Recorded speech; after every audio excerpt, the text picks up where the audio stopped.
Hello and welcome to the fourth Nagri rerun. My name is Tahir Narona from CCF. My colleague Advait is here with me.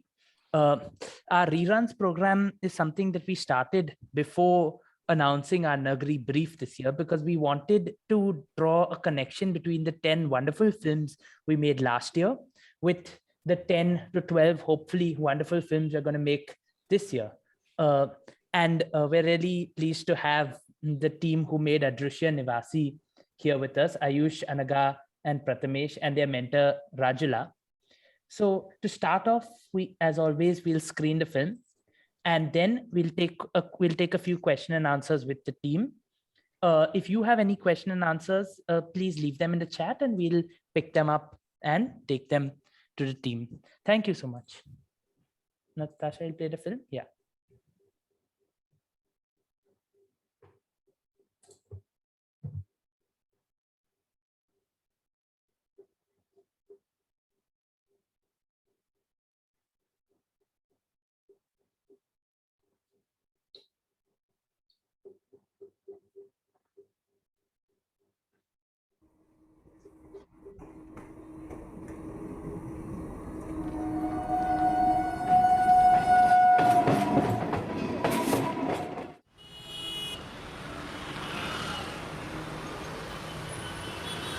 Mumbai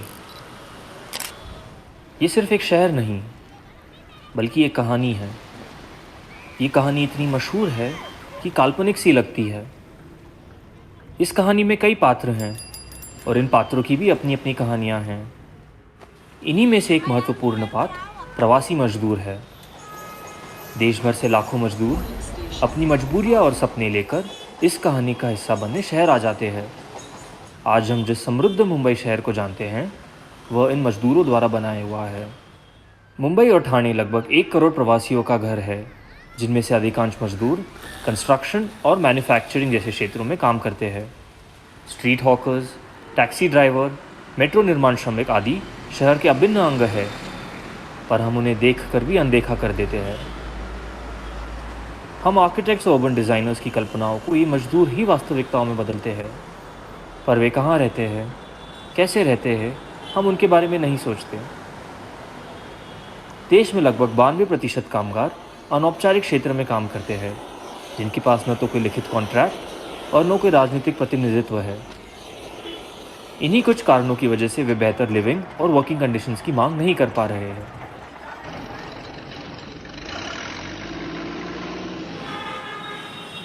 जिस शहर को उन्होंने बनाया वे उसी में अदृश्य है।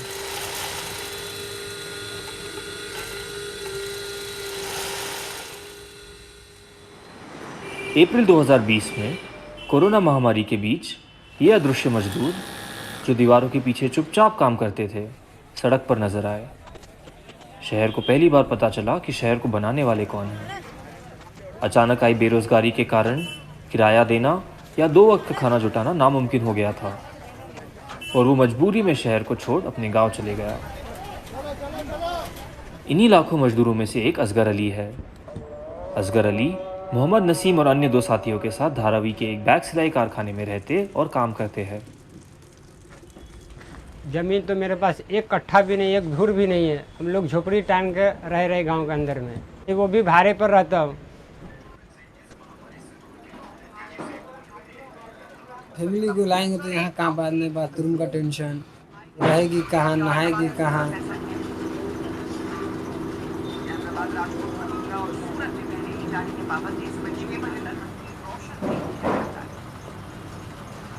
जैसे मेरे माँ बाप तकलीफ उठाए वैसे हम लोग भी तकलीफ उठा रहे हैं। 6 साल का लड़का अभी तक कम से कम उसको पढ़ना लिखना चाहिए, मगर उतने हम लोग की कमाई नहीं है। हम लोग 12,000 रुपया कमाने वाले, 7,000 भाड़ा भर देंगे, हम लोग फिर खाएंगे क्या चीज़। टॉयलेट जाने में 20 मिनट लगता है, वहाँ भी 10-15 मिनट आपको वहाँ टॉयलेट के लिए इंतजार करना पड़ेगा। और वो नहीं निकला तो समझ लीजिए इसी जगह रहे। पेट खराब हो गया तो समझ लीजिए कि अंदर ही होगा, कारखाने के अंदर में हो जाएगा वो। असल में गवर्नमेंट की तरफ से तो इतना बड़ा आपदा था जो कोरोना का, उसके बाद लॉकडाउन था, तो इसमें आप यकीन करो न करो वो आपका मामला है, लेकिन हम लोगों को एक हॉस्पिटल की खिचड़ी के अलावा कभी कुछ नहीं मिला।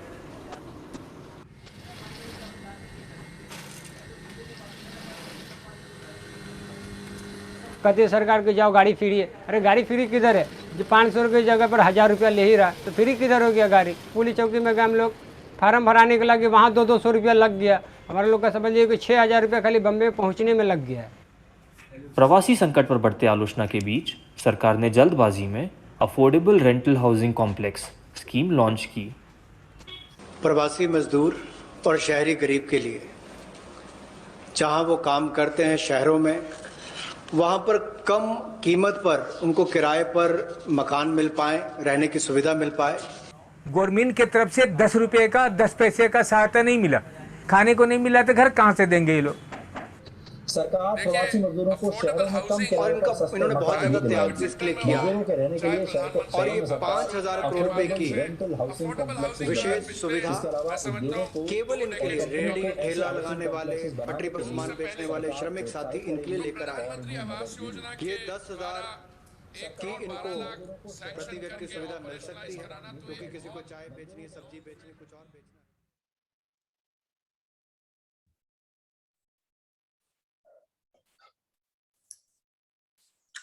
Thanks for watching with us. Now, before we start, I'd like Rajula to very briefly share about the process that went on behind working with this team and making this film. Tahir, this camera is not starting. It is saying because the host has stopped it. Can you see? Oh, wait, hold on. I'll just.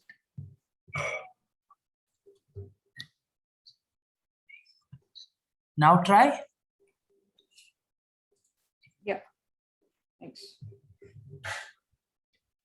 Yeah. So yeah, it's been a year, and I think that Tahir, one of the things I think, but most importantly now, also when things are getting normalized, one is not feeling that it can actually happen. Even this is seeming very unreal, the opening up, because that time when we were working, it was so much of a reality that one thought that I don't know how we will get back to any kind of normalcy. So one of the biggest challenges during that time was this also, for our team also was not in one place, but then, to go out and meet these people, talk with them, especially when you are working with your subjects, your people who are in the film, and they are also people who are so busy. Actually, I mean, they are the people who have to work all the time. So to find that thing of talking to them, finding that place where you can, have a discussion about something or try to analyze or dig deeper into, that also becomes challenging. And sometimes you have to go back and forth. And within the lockdown, this was happening, to remember now. It was quite a few challenges there. And I remember from where, how one started, how one changed that whole thing to now think that, okay, now what is possible within this, and to go deeper into that area. But I think what was most important about this group was that we also have a person who is from architecture. That was very important for looking at the spaces and what the general brief of the thing was. So looking at that neighborhood, looking how they live, actually the question of space, I think, and the insights and measurements in which the people are talking, and become so real to actually see कि अच्छा ये तो ऐसी बात नहीं है कि आप you cannot talk in abstraction. That I think was a very concrete thing also to think at that time. Usually it's very difficult to look at something or reflect on something while it is going on outside. So you're not, it's not part of history, it's something you are still experiencing, still figuring out what is happening. That makes it also difficult to look at it like that. So to find out what people were going through, especially the migrants, and how they were going back or coming. So one of the things also was that when you're dealing with interviews, you want to keep a lot of things, but you don't have the time to do that. So also, what can you accommodate, whether a narrative voice is needed to connect things, what you need to see as visuals in this little time, so that it gives an idea of the space, how they live, difficulties, and plus also the outside, which is not going to come in the film, which is the times, and to connect with what the government apathy is, or how they are unable to deal with this chaos. So it's actually a lot of things to come up in such a short duration film. To look at that, I think, was also a bit challenging, and I think the team worked very well in terms of how they divided their work and took up new challenges, and I'm sure that they learned some new things about the people and our times, and also perhaps the role of the architects and the city and town planners in a very different way than you would do in a class. That's also what we were discussing in terms of the education you have in class. I remember you said something about also how what you're taught and what is there, and you are designing for what or whom and what the connections are made. So I think with regard to that and how this project is conceived by CCF, that was, I think, very important takeaway for me also to connect these points.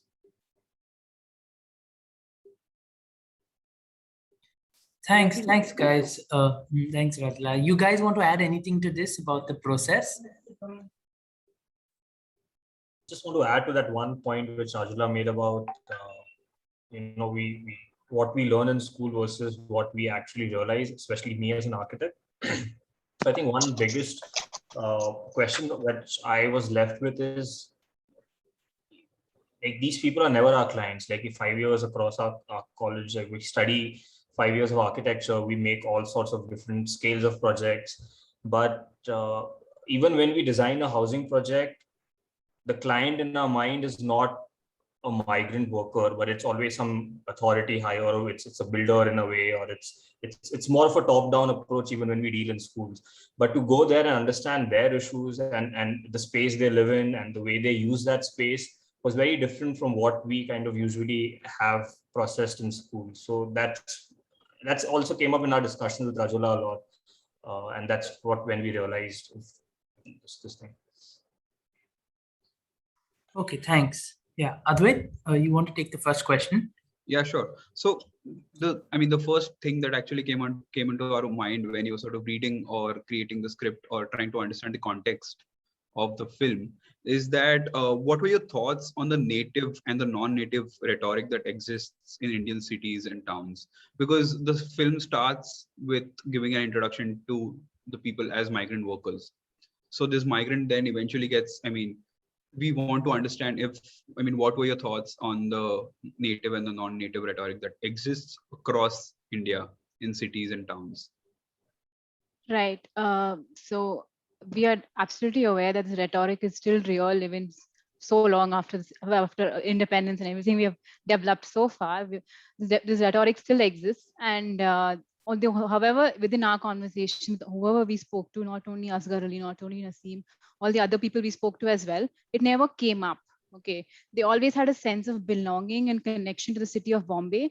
In fact, we couldn't include this in the movie because of restrictions, but they actually said things like Bombay se bahut khush hu, or jo bhi diya Bombay ne diya.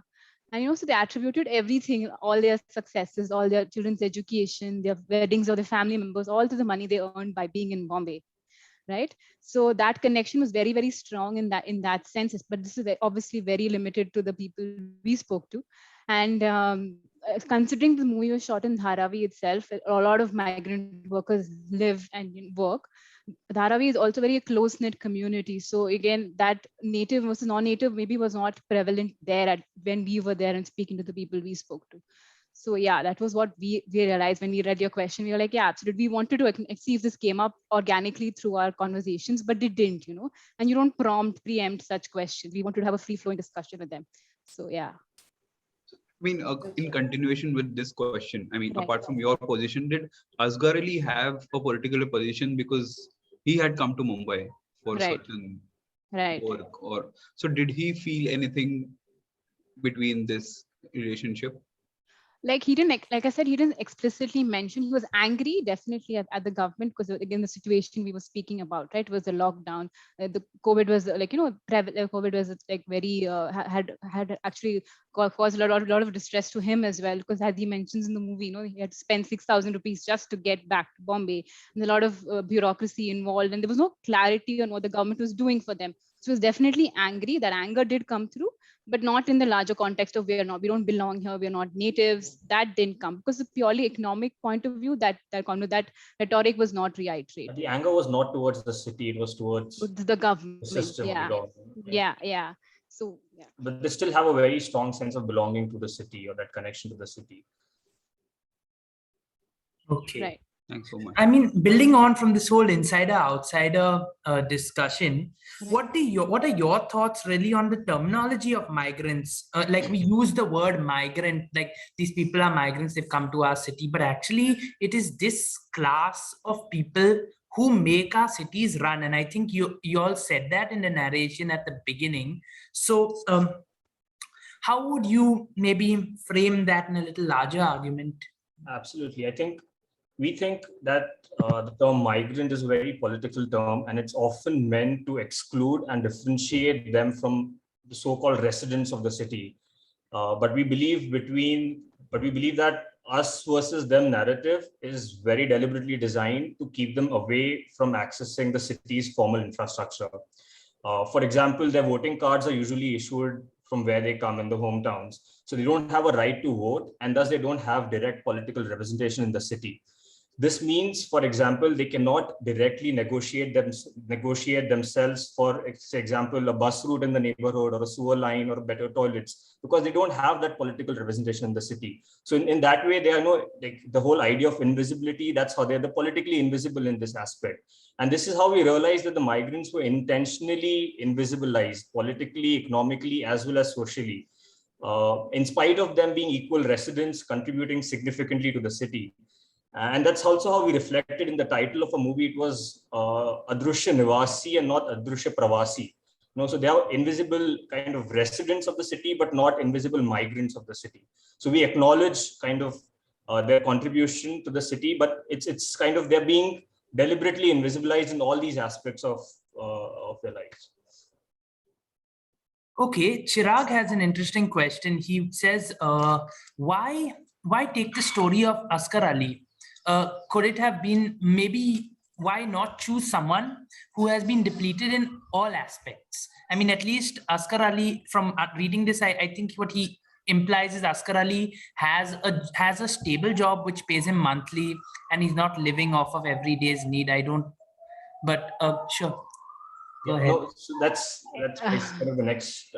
We were going to come to that.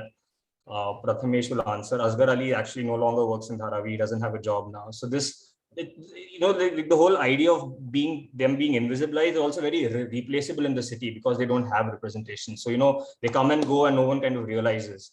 And there's no stability there. There's no stability anywhere in this whole ecosystem. Also, if I can add, the idea of being depleted is it's very different concept. Like, I don't know, very difficult to define what depleted means.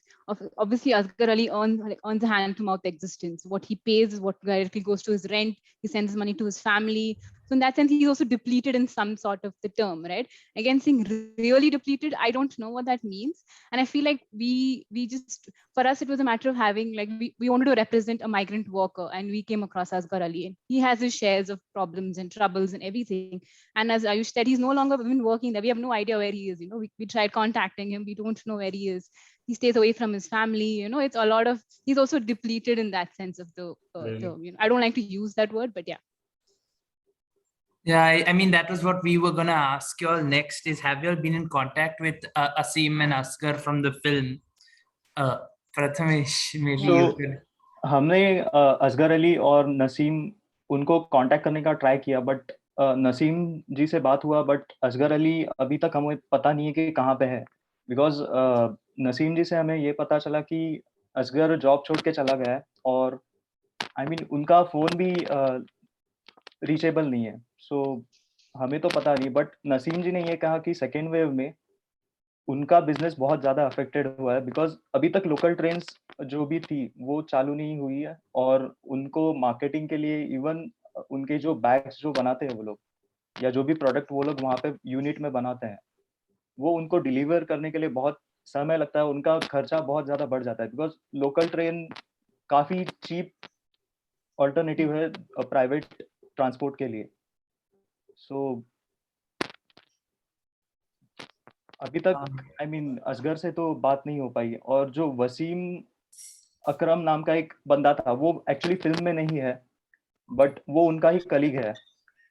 Wasim से मेरा बात हुआ और उन्होंने ऐसे बताया कि वो सेकेंड वेव में गांव चला गया था, और सेकेंड वेव में उसे जितना काम मिलना चाहिए था उतना मिल नहीं पाया, इसके लिए वो गांव में शिफ्ट हो गया. और अभी शायद वो दिल्ली में कहीं पे जॉब ढूंढ रहा है, तो ऐसी सिचुएशन है अभी। Okay. So, I mean, Asghar Ali and all of these guys come from a guild, right? So if Asghar Ali leaves, goes back to his village, what is with the guild? What are they doing in Marawi? Actually, he learned sewing and stitching at the workshop. Yeah, He had no prior kind of experience with stitching. It's basically whatever job they find, they have to make themselves suitable for that job. They learn hands-on. Find some other job, he has to kind of make suitable. Like it's not like an expert kind of an expertise job. Yeah. It's you go there. There's like 1 week you learn and you start kind of working there. There's no guild in that sense. Also, guild is kind of formal in that sense, but they don't have access to formal so like unions or guild or association, because by nature they're working informally. Okay, this more to maybe Ayush and Anaga, but when the film discusses the affordable housing scheme, which was in the news a lot just soon after in May, June of 2020, now at least from whatever I've been looking at, I've not read anything about it in the last year. So have you all looked at it further? Do you know how the scheme has been rolled out in Indian cities? Yeah. So as we also realized that the scheme was a very complete knee-jerk reaction to the whole migrant crisis that was happening. It was just like they wanted to announce something and they did it. And because of through the course of my work, I've been able to keep a track on the implementation of the scheme. And housing and land is a completely state subjects. It's not a central subject. So, and because I was researching, I found out that there was a parliamentary question asked on the implementation of the scheme. And they said that specific to Maharashtra, there are around 32,000 houses that have been identified to be converted into rental units under the scheme. But as of July 2021, none of them have actually been converted. Okay, so I couldn't even find any city level information on Mumbai specific or how many units are to be converted and identified to be converted. And also this whole research also led me to understand that this accessibility to the information is very difficult. Not everybody can go and search for these questions and get the answers they need, right? Especially for the intended beneficiaries of the scheme, who are migrant workers or different constituencies, the urban poor. They don't go online and check where am I supposed to get my rental housing, right? Also, there's a complete lack of awareness is the one thing, and also implementation is very on paper as of now. And yeah, that's all we can say. And I think Ayush is an example of Maharashtra and their housing schemes, which he would like to talk about. Even before this rental housing scheme was announced in 2007, actually, Maharashtra government had a scheme called the rental housing scheme.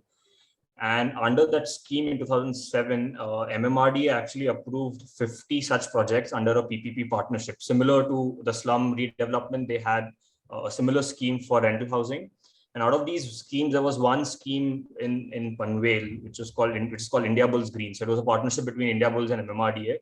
And Indiabulls was supposed to, and they were actually also made around 5,000 of these rental housing units. But the nearest railway station is kind of 9 kilometers away. There is no way, there's no public transport to access that place. It's actually in the middle of nowhere. There's no school, there's no social infrastructure. And till date, I think the units were done by 2012 or 2013, but till date, none of the units have been occupied. And recently, and very aptly so, the government converted those rental housing units into COVID isolation centers because it's so isolated, that building is so isolated. So that's the situation. I mean, yeah, quite shocking.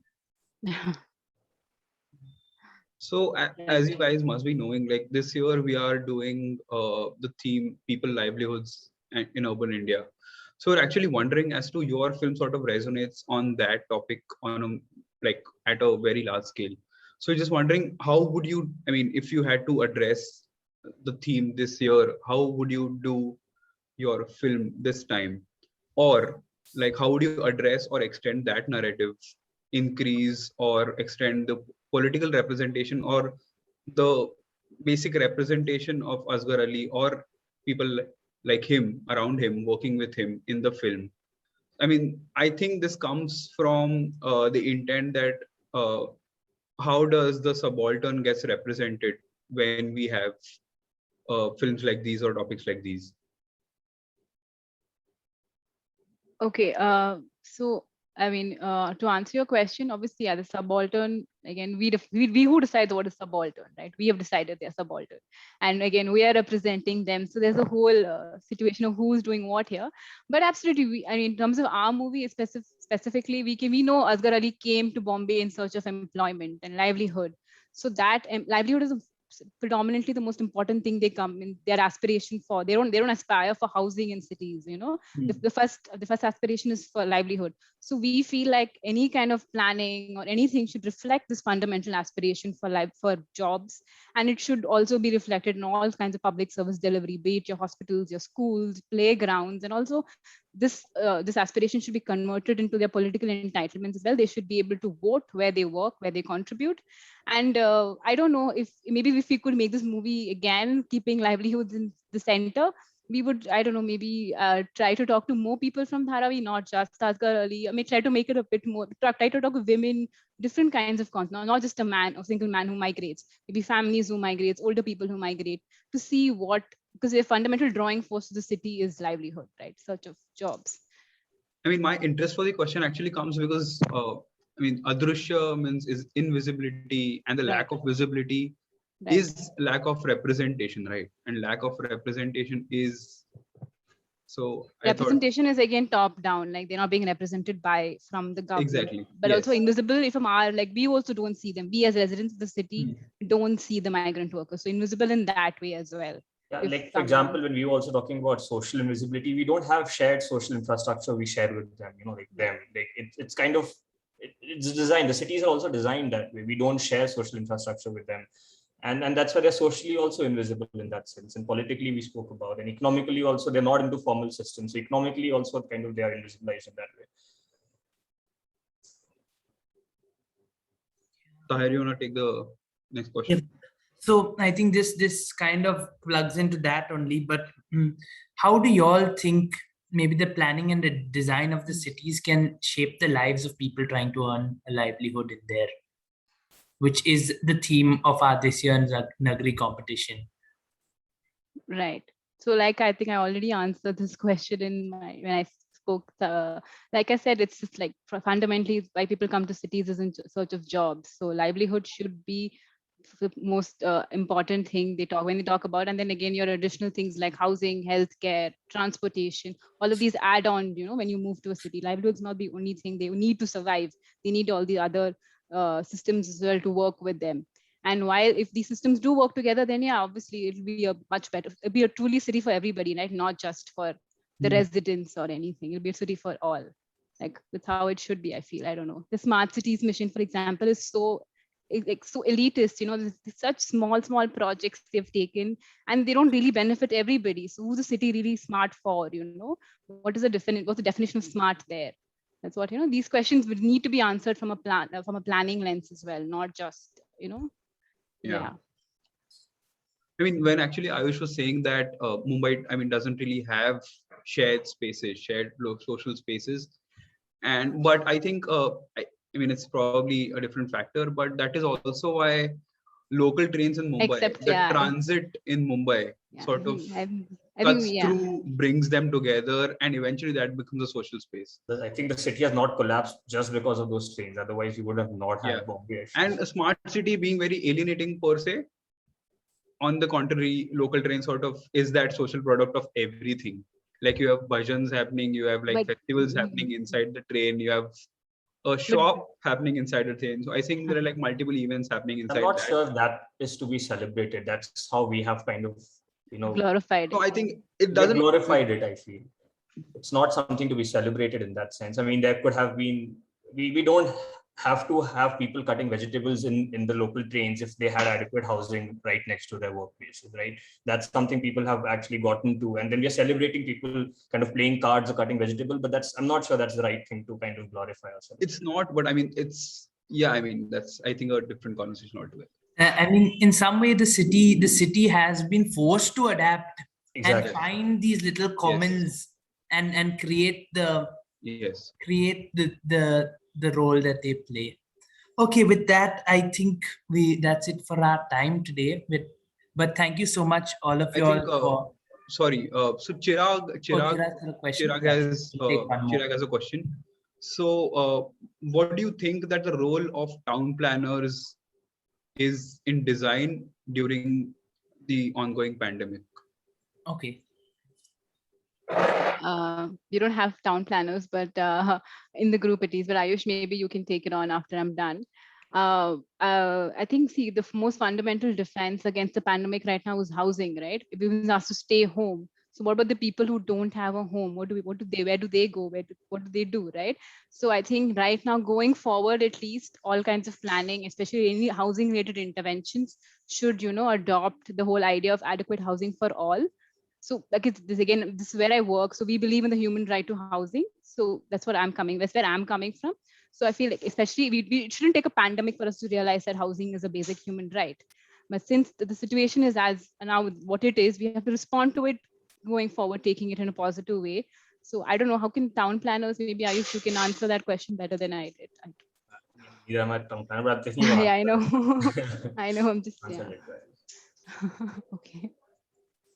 Rajula, would you like to add anything? No, yeah, I think that all these things that we are talking about also is something we have to understand is in the process, like this last question. And town planning goes much beyond that, na? Because even architecture goes much beyond that. But when you're thinking of housing and town planning, and that anyway we don't have. Forget about pandemic. Maybe Yeah. anyway don't have that, na? So how are we designing the cities? Who is looking at that? And since we are talking at this foundation, it's important to mention that one of the people who thought about it was Charles Collier.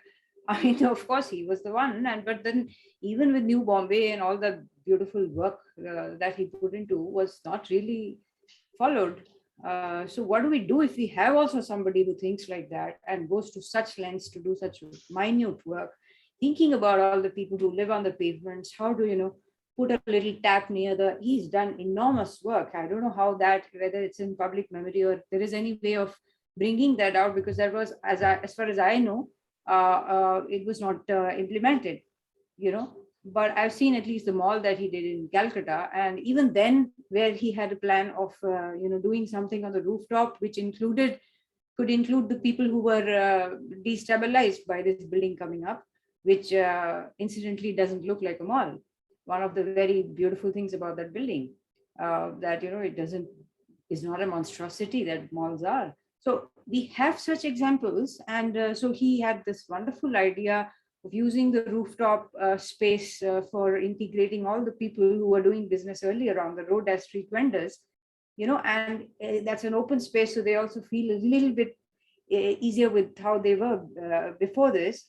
But then it doesn't come about. It's so sad. Now, again, that space is taken by some middle class people, or, selling their very, very useless things, I would say. But वो सारा कुछ जो है बाहर चला जाता है frame के. तो अगर ऐसे लोग हैं भी जिन्होंने देखा है, जिनकी ये दृष्टि रही है, तो फिर क्या फायदा उनके काम का? So I think that the thing goes also again back to what we are now more and more discussing in terms of public opinion and people's participation, and how much people are concerned about these people going out, these flavors going out, these Golgappas going out, these McDonald's coming in. All this is connected. Town planning cannot also remain separate from that. And I think it would also be a good, I think this kind of work that CCF is doing maybe can open some of these things where at least we know that somebody like Charles Collier thought so much. I mean, that project was so wonderful. I'm sure you guys know about it, but there are many people here who may not know that, because I was also in some way had the privilege of seeing some of those plans and understanding it, that using these public space and remembering that how in India public spaces are used as private spaces, and to make space for that, keep that in mind. So India needs a different kind of planning, and different cities will need different kind of planning. So I think it again goes back to what Ayush is saying in terms of how we are taking it to education now again, space design and other things also, rather than just learning the drawing and building part of it. True. And with that, thank you so much everyone for your time. It was really an enjoyable session. Thanks all for attending. Thank we'll you. see you all next week, same time, for the next rerun. Thank you so Thank you, much. guys. Thank you. Thank Bye. you. Bye. Bye.